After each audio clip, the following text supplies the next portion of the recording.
Good morning everyone. Basa tayo ng ating KJV Bible. Daily reading plan tayo. Today is 14 November 2021. Pang day 13 natin. Ang mabasahin natin ay Job chapter 35 up to chapter 37. Check natin yan. Job chapter 35. Elihu spake moreover and said, Thinkest thou this to be right, that thou saidst, My righteousness is more than God's? For thou saidst, What advantage will it be unto thee? And what profit shall I have if I be cleansed from my sin? I will answer thee and thy companions with thee. Look unto the heavens, and see, and behold the clouds which are higher than thou. If thou sinnest that thou, oh no, verse 6 guys. If thou sinnest, what doest thou against him? Or if thy transgression be multiplied, what doest thou unto him? If thou be righteous, what givest to him? Or what receiveth he of thine hand? Thy wickedness may hurt a man as thou art, and thy righteousness may profit the son of man. By reason of the multitude of oppressions, they make the oppressed to cry. They cry out by reason of the arm of the Almighty. But none said, Where is God my Maker, who giveth songs in the night, who teacheth us more than the beasts of the earth, and maketh us wiser than the fowls of heaven? There they cry, but none giveth answer, because of the pride of evil men. Surely God will not hear vanity, neither will the Almighty regard it. Although thou sayest thou shalt not see him, yet judgment is before him. Therefore trust thou in him. But not because it is not so, he hath visited in his anger, yet he knoweth it not in great extremity. Therefore doth Job open his mouth in vain. He multiplieth words without knowledge.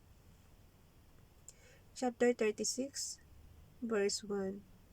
Elihu also proceeded and said, Suffer me a little, and I will show thee that I have yet to speak on God's behalf. I will fix my knowledge from afar, and will ascribe righteousness to my Maker. For truly my word shall not be false. He that is perfect in knowledge is with thee. Behold, God is mighty, and despiseth not any. He is mighty in strength and wisdom. He preserveth not the life of the wicked, but giveth right to the poor. He withdraweth not. Kaya dito guys, no, parang iniisip mo, very lucky yung mga mahihirap. Kasi lagi siyang naano sa Bible talaga. Nakalagay sa verse 6, oh. He preserveth not the life of the wicked, but giveth right to the poor. He withdraweth not his eyes from the righteous, but with kings are they on the throne. Yea, he doth establish them forever, and they are exalted.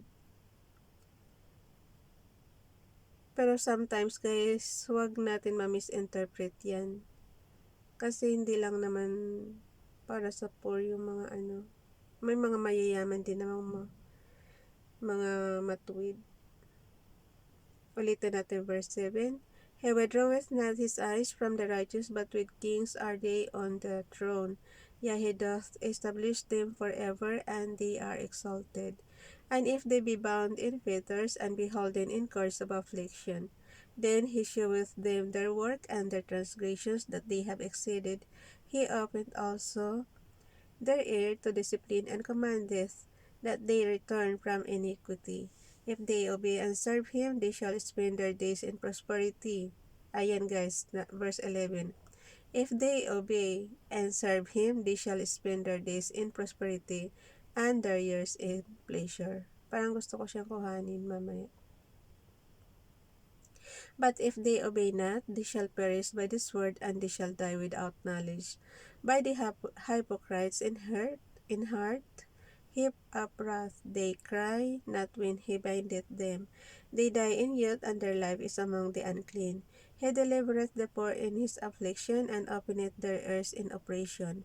Even so would he have removed thee out of the street, into a broad place where there is no straightness, and that which should be set on thy table should be full of fatness.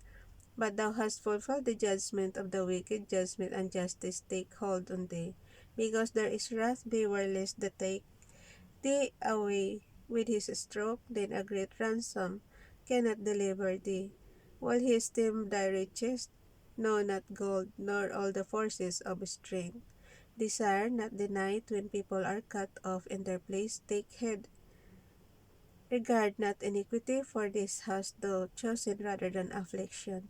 Behold, God exalteth by his power, who teacheth like him. Guys, pakibasa nyo rin yung inyong KJV Bible ha. Kung mabilis ako, at least mapabasa nyo ng personal. Verse 21 muna ulit-ulit. Take heed, regard not iniquity, for this hast the chosen rather than affliction. Behold, God exalted by his power, who teacheth like him. Who hath enjoined him his way, or who can say, Thou hast wrought iniquity? Remember that thou magnify his work which men behold. Every man may say it, man may behold it afar off. Behold, God is great, and we know him not, neither can the number of his years be searched out. For he maketh small the drops of water, they pour down rain according to the vapor thereof, which the clouds do drop and distill upon men abundantly. Also can any understand the spreadings of the clouds, or the noise of his tabernacle? Behold, he spreadeth his light upon it, and covereth the bottom of the sea. For by them judgeth he the people. He giveth meat in abundance.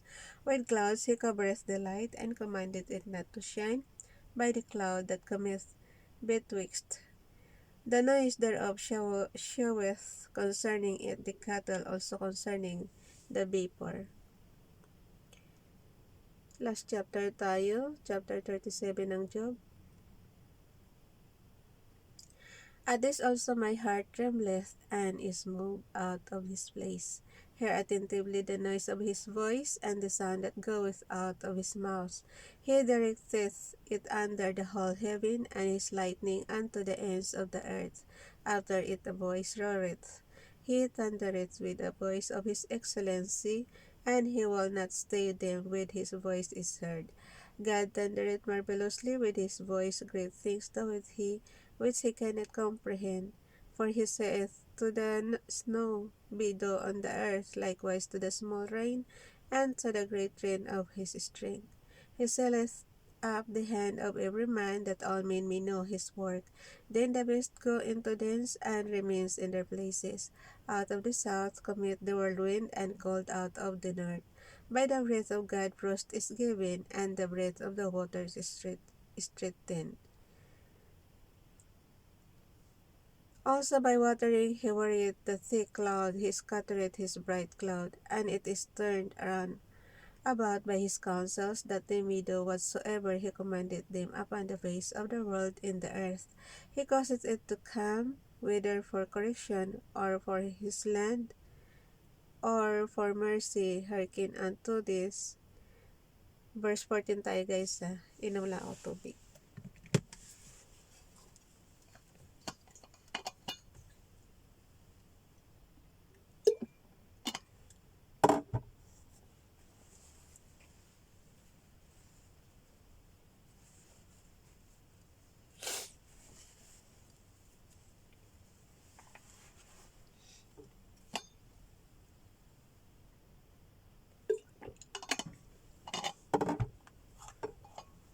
Ang init. Ang init ng tubig. Verse 14. Hearken unto this. Basa. Hearken unto this, O Job, stand still and consider the wondrous works of God. Dost thou know when God disposed them and caused the light of his clouds to shine? Dost thou know the balancings of the clouds, the wondrous works of him which is perfect in knowledge? How thy garments are warm when he quieteth the earth by the south wind. Hast thou with him spread out the sky which is strong and as a molten looking glass? Teach us what we shall say unto him, for we cannot order our speech by reason of darkness. Shall it be told him that I speak? If a man speak, surely he shall be swallowed up. And now men see not the bright light which is in the clouds, but the wind passeth and cleanseth them. Fair weather cometh out of the north with God's his terrible majesty. Touching the Almighty, we cannot find him out. He is excellent in power and in judgment and in plenty of justice. He will not afflict. Men do therefore fear him. He respecteth not any that are wise of heart. Sa verse 24 yung last verse guys. Men, men do therefore fear him. He respecteth not any that are wise of heart. Gusto kong i-highlight itong ano.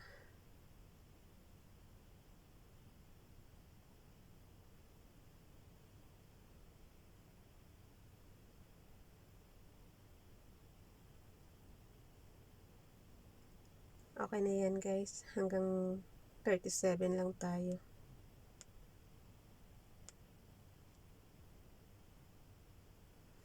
Yung verse 19 ba? Maganda kasi. Teach us what we shall say unto him, for we cannot order our speech by reason of darkness. Okay, bye everyone. God bless.